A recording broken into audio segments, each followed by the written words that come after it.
and the Sugarland Express, nothing. We'll be back in a little while for the second half of play, folks. Stick around. I've had the same friends since I was a little kid. But this year, some of them started playing with these other kids. I guess there's nothing wrong with that. I mean, it's cool making new friends and all, but they weren't like us. They were, different.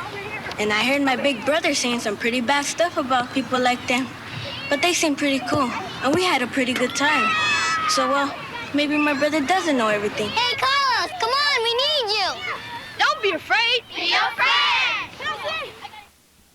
Why don't you come up here, Pumpkin? What are you doing, Larry? Well, Vince, I've asked my pumpkin to sit on my lap to prove a point. And what is that, your Larryness? Even if we fasten our safety belts, even if you hold on tight, even if you were watching the road... Yeah? In a crash, your pumpkin will be nothing but a squash. You could learn a lot from a dummy. Use child safety seats. We love that little pumpkin to pieces. Teresa Mitchell doesn't believe in heroes. I'm no hero or anything, but I love what I do. She does believe in volunteering. She helps neighbors get medical care for their children. Hi, niece. How you doing? Ethel Lee doesn't believe in heroes. We can't do everything for all people. She does believe in helping babies. Keep up the good work. I will try. I love you. I love you too. She helps mothers stop drinking during pregnancy.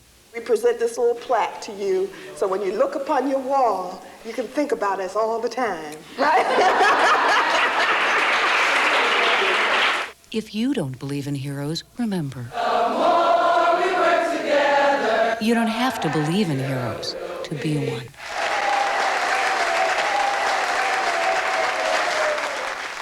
Be a hero to a child in your community. Call 1-800-6-CHILDREN. Welcome back to Hagar Stadium here at Jesuit Prep on the north side of Dallas. Tonight, the Texas Rampage semi-pro team is in action against the Sugarland Express. Right now, the hometown Texas Rampage had a 17-0 lead. That was through the first 30 minutes of play. Players from the Texas Rampage are now back on the field, loosening up in preparation for the second half of play. And Patrick Cortez is my color man. I'm Robert Eicher. And Patrick, in that first half of play, we witnessed what was not exactly textbook football. If you're going to draw it up, that's not exactly how it should go. As both teams kind of had many little mental mistakes there, problems with some exchanges on the snap, lots of movement along the line there, many encroachment penalties and illegal procedure penalties. Yeah, to say the least, it was definitely not a textbook first half, as you put it. A lot of mental mistakes and just to be flat out blunt, just way too many penalties. The Sugarland Express team, they seem to be having trouble getting their plays set, getting their personnel switched in and out. And then conversely, it seems as if it affected the Texas Rampage, and they were also in a little bit a state of confusion, you know. And so as a result, neither team played a crisp first half by any means. So it waits to be seen what was said in the locker rooms at halftime to see whether these teams can come out and put together some drives that look decent. The Sugarland Express especially, they're down 17-0 right now, and they need to get the ball on their first possession and score, as their offense has not done much of anything outside of McDonald scrambling. I don't believe he's completed a pass so far, and the only bright spot has been McDonald scrambling for yardage. Okay, the McDonald you refer to is Dwight McDonald. He wears number 11 and is the quarterback of the Sugarland Express. He is out of Tarleton State. He was pretty much the offense for the Sugarland Express in the first half with his great scrambling ability. As far as passing goes, not really much of anything went right for the Sugarland Express in the first half. On the other side of the ball, the Texas Rampage seemed to have a little more of a balanced attack. Quarterback number 4, Carl Davis, is filling in for the injured Mike McDade. He's had some pretty good running backs behind him in number 3, Ed Canty, and number 34, Reggie Jackson. And whenever Davis is not handing off to those two guys, he's gotten a couple of good pass plays completed It's a little more of a balanced attack for the Texas Rampage in the first half, as evidenced by the fact that they have 17 points, and the Sugarland Express still have yet to get on the board.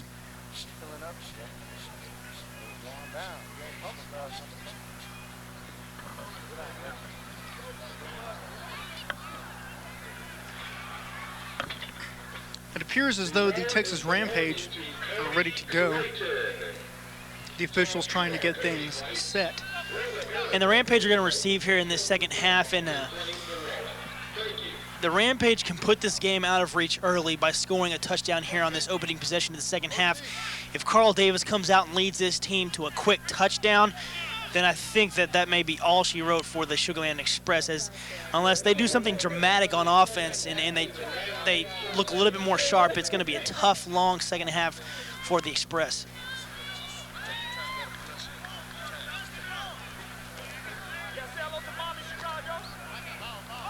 And we're about ready to go, and as they're lined up, I can see one problem right away, Patrick. No football. As it now comes in from the sideline, you know you need one of those if you're going to play this game. Yeah, I've always been taught that that's conducive to playing the game of football, is actually a football. And now it's teed up, and number 25, Devon Hawkins, will get things underway. There's the signal from the official. And we're underway in the second half of play. Kick is taken short by one of the up men, number 44. That would be Cedric Henderson, and he did not get far. Of course, still great field position starting out for the Texas Rampage, and that has been the way it's gone all night.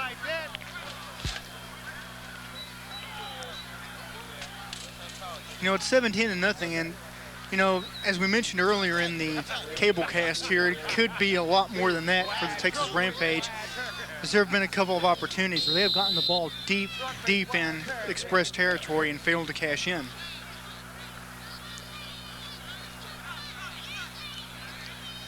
And once again, quarterbacking the Rampage, number 4, Carl Davis. I formation in the backfield behind him. He hands off to the tailback, number 22, Mike Moore, a name that we called a lot on our last cable cast, but not on this one, at least not until this point. He came in as a receiver in the first quarter of play, right at the first half of play, I should say, at the very, very end of the first half. Now he's back in at the more familiar running back position, and he got 3 yards. It'll bring up 2nd down and 7 for the Rampage. This time, Moore and Canty split in the backfield behind Davis. 3 wide receivers, I should say, in the game. There's a quick handoff to Canty on the right side. He is brought down about 1.5 yards shy of the first down marker. Canty's gotten a lot more carries in this game so far than he did in the last cable cast we had against the Metro Magic. And once again, as you mentioned, we get to see Mike Moore, who was one of my favorite players the last time we saw him. He did a lot of exciting things for the Rampage offense, and hopefully he can get things started up for the Rampage in the second half. Not a fan of the big man, Ed Canty? Not as much as you are. I kind of like little 5'10" scat backs. Well, here's the pitch to Moore coming to the near side. He's got the first down and then some, as he is brought down at about the 39-yard line. And it was a good job of Moore of eluding the tackler who had a beat on him in the backfield. It could have been a loss, but instead he eludes one tackler and picks up the first down. A great job by Moore of running the ball. He got about 13 yards on that play, and it'll be first down. 11 or 12 maybe might be a more accurate measurement, but still well more than they needed for the first down. I formation and 3 wide receivers, Bernard Stiggers and Eric Scott to the near side. Here's the pitch to Moore on the right side. There's a penalty marker down on the play, and Patrick, what do you suppose that could be? I'm just gonna take a guess and go offsides on the defense, as one of the defensive tackles was practically in the backfield before the snap. And as we've seen so often, yeah, that was a safe guess, I would say there, Patrick. You knew it was either going to be offensive or, you know, on the offense for illegal procedure or on the defensive team. Repeat first down. For encroachment, and this time it just happened to go against the defense. So the Texas Rampage get 5 yards and another try at first down. So now it will be 1st and 5.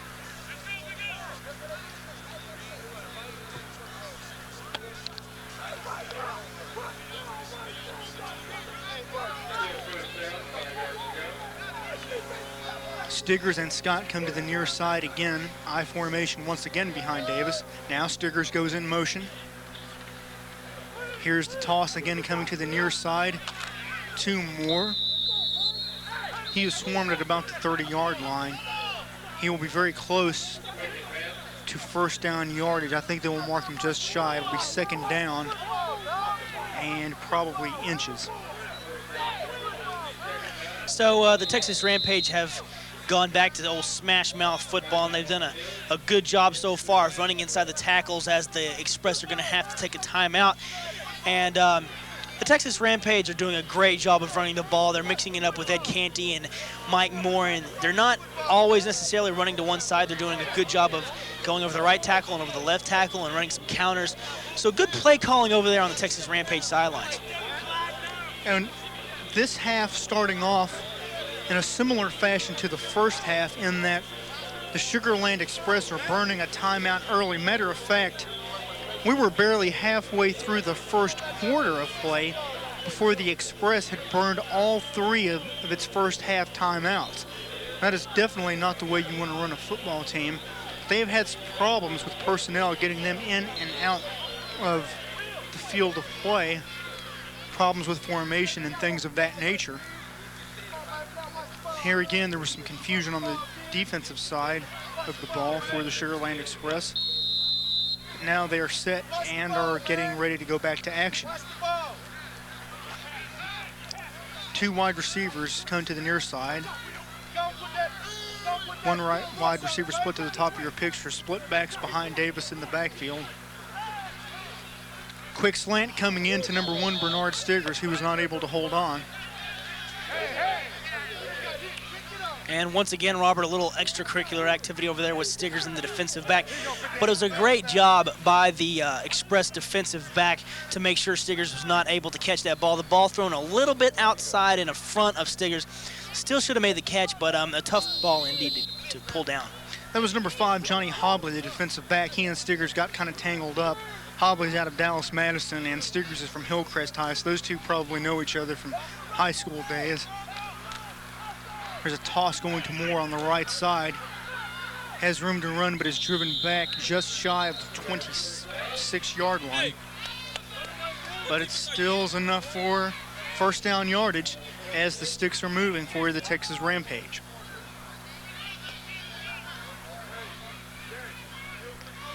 Sugarland Express on the defensive side of the ball wearing the green and white uniforms. There you see the Texas Rampage in their traditional colors of red, white, and blue.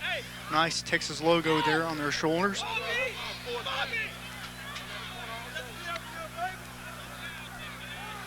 The Rampage are brought to the line of scrimmage by number 4, Carl Davis. Fakes to the first man through, runs the option to the near side. And now breaks it back the other way, goes against the grain to the right side of the field, finds room there, and is down to about the 10-yard line. And like I said here in the first half, there's not much of a question on if Davis is going to be able to take up mobility-wise to where McDade left off, as he did a great job of running the option there and squirming away from a couple Express defenders and having a nice gain there. So Davis showing that he can run with the football. Interesting call. This is option football. Of course, with the type of personnel you have here in semi-pro football, you could run that type of play, but you're not going to see that much in the NFL. Here's Moore breaking it up the middle, close to the goal line.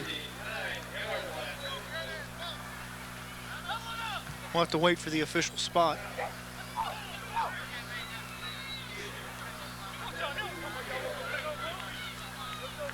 There's a Rampage defender who was slow getting up. appears that he will stay in the ball game, though. That was number 91. So now it'll be 2nd and goal from the 2. Stay with the I formation. Canty and Moore behind Davis. Penalty marker on the play, and fans, I think you know the drill.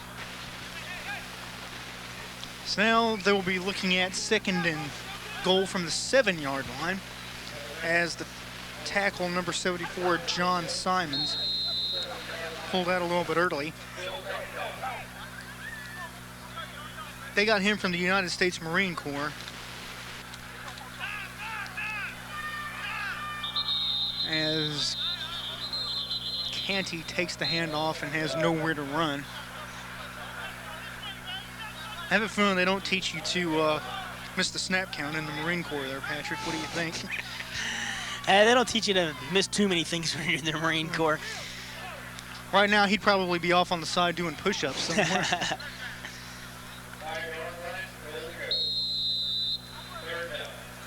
So now 3rd and goal from just this side of the 5-yard line for the Texas Rampage. Scott is split to the far sideline, and the wide receiver to the near sideline. They give it to Moore, running at the counter on the right side, and he is in the end zone for a Rampage touchdown. Good job by the offensive line of creating a hole there for Mike Moore to run through, and he practically wasn't even touched till he reached the goal line, and that is a definite heartbreak there for the Sugarland Express, is that touchdown pulls them even further away from coming back in this ball game. 23-0 now, and here's the try for the PAT. Number 16, Brad Bridges, will attempt it.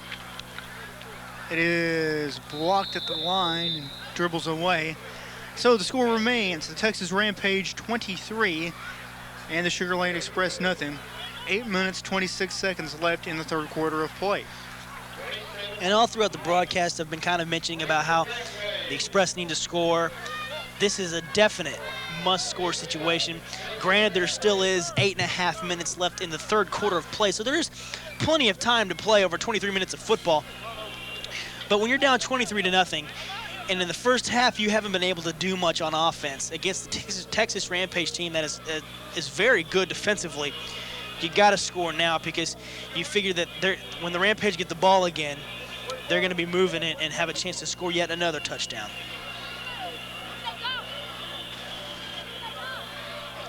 The time would definitely seem to be now for the Sugarland Express if they are to mount anything offensively. Number 88, Oliver Taylor, and number 86, back deep to receive. That would be Paul Stewart.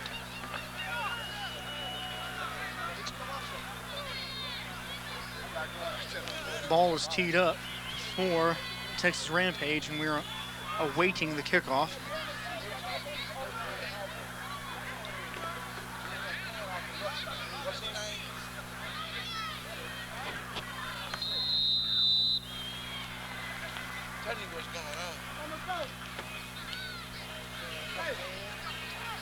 Taken by Taylor at about the 16. He runs right upfield and is corralled. Oh, tries the lateral, but instead it's picked off by the Rampage, and it results in a touchdown. Number 46, that is Sean White, a Rampage rookie, happened to be in the right place at the right time. Oh, but this is going to come back, Robert. The official just marked offsides on the kicking team. What a break for Sugarland. Holy cow, I can't believe that. Boy, oh boy. We mentioned here just a few moments ago, or I think maybe it's just you and I talking, we saw some wacky plays, just wacky stuff in the first half of play. And it definitely seems to have continued here in the second half. And just when you think the Rampage are going to add to their total on an unusual play, it appears it will be nullified by a penalty And by listening to the official, who we can hear, he said that number 46, Sean Whittle, who scored the touchdown after he picked off the ball, was indeed the man offside. So that may be the reason why he got that extra step, because he was offsides. That's why he was downfield in the right place at the right time to catch that attempted pitch.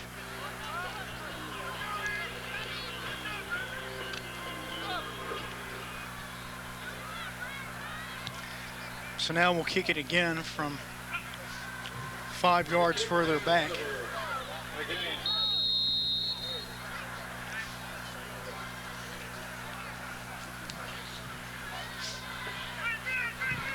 Kick this time bounces off a player and is again picked up by Taylor. This time he runs to the left side and decides to keep the ball himself. He's brought down shy of the 40-yard line. And that is where the Express will open up play in the second half. Pretty wise decision for him to not pitch the ball, Robert.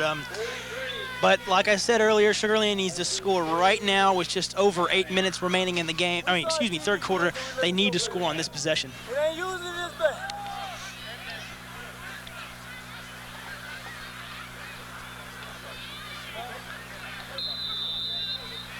Official now starting the clock as number 11, quarterback of the Sugarland Express, Dwight McDonald, gets his troops ready for action.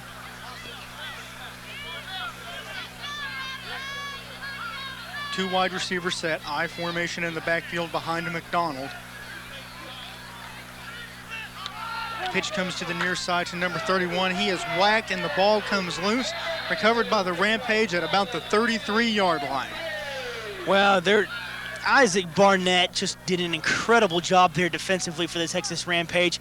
He saw the running back coming straight at him and just stuck his head where the ball was and popped the ball out. There's nothing you can do about that. The ball, just an incredible job by Isaac Barnett over there to just stick his head on the ball and pop it free for the fumble. At 5'8", 240 pounds, Marcus J. McPeters is very stocky back, and that looked like a very solid run for him. Unfortunately, he just was whacked and was not able to hold on to the football. And the Rampage, once again with the ball deep in Express territory, and a chance now to add to their lead. 7 minutes to go in the third quarter of play. Carl Davis, number 4, still in at quarterback for the Rampage. The toss is to Moore, going to the right side of the line. He gets one or two maybe. Did a lot of east-west running there and is forced out of bounds.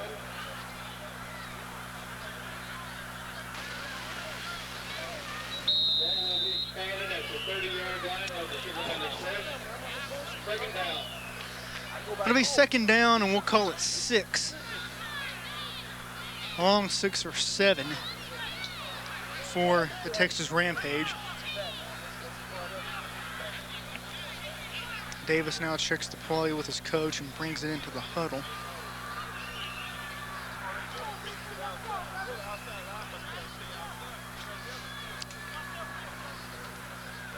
Number 1, Bernard Stiggers.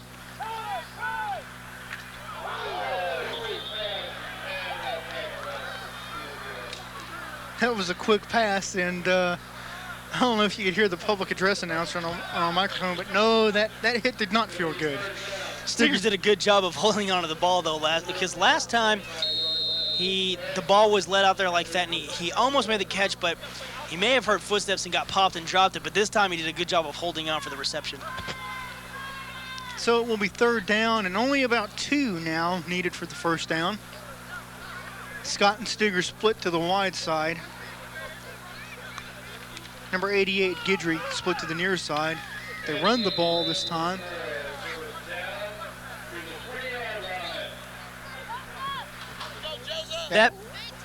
Number 3, Ed Canty. That ball went to Ed Canty, and whenever you're within a couple yards of a first down or maybe a touchdown, Robert, I don't see how a team could not think, hey, that ball's going to Ed Canty. I mean, when he lines up there at 5'11", 250, you got to realize that all he has to do is barely get any momentum going, and he's going to be able to pick up that first down. Well, if I'm the coach, he's getting the ball the majority of the time. And he saw action at tailback for most of the first half This time a fullback, and he goes in motion as the delay handoff is to Moore right up the middle. Touchdown, Texas Rampage. And that was a great job of Carl Davis of selling the pass, and Moore in the sprint jaw just went right by the entire defensive line for Sugarland. They were all reading pass because Davis was selling the pass, and at the last second gave the sprint draw away to Moore, who went basically untouched into the end zone. And you can see Moore dancing a jig in celebration there in the end zone. And why not? He's done a pretty good job for the Rampage tonight. They held him out of most of the first half. Certainly gotten the job done here in the second half as Bridges is ready for the PAT. This time it's high and right down the middle. So with 4:07 left in the third quarter of play, our score is now the Texas Rampage 30 and the Sugarland Express nothing.